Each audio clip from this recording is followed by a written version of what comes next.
Okay, so currently we have a validation message next to each field. Some people prefer to display the list of errors on top of the form as well.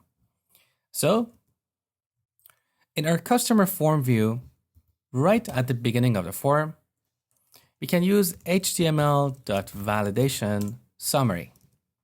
Save, back to the browser, refresh, continue. So the same error messages are displayed here as well. Now, interestingly, you see we have 3 error messages. ID, name, and membership type are required. But where is ID?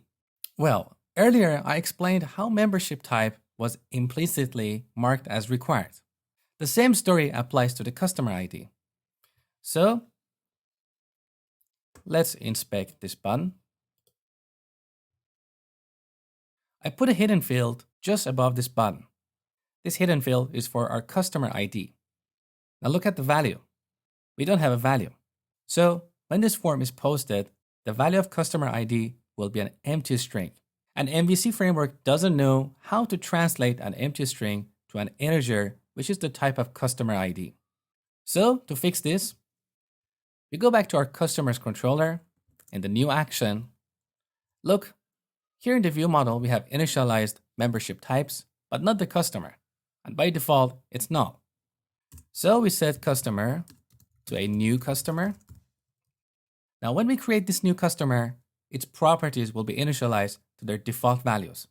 So customer ID, because it's an integer, will be initialized to 0. And then when the hidden field is rendered, it will have a value. And this way, the error will be gone. So let's build.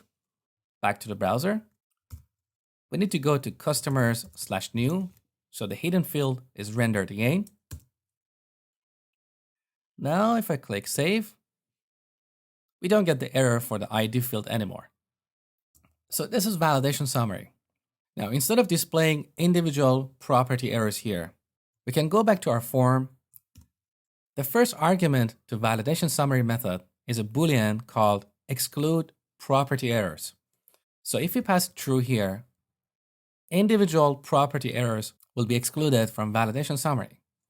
And then we can supply an error message like, please fix the following errors. Save, back to the browser, refresh. So that's a different approach. Now currently this error is black, but you can simply define a CSS class in site.css similar to how we made these individual errors red. So you inspect it, find the class, and add it in site.css. But I'm going to leave it for now. Now, one more thing before we finish this lecture. In terms of usability, I'm not quite happy with the order of these fields. Because name and membership type are both required fields. But date of birth is optional unless the user selects a membership type other than pay as you go. So whether the date of birth is required or not is dependent on the value of membership type.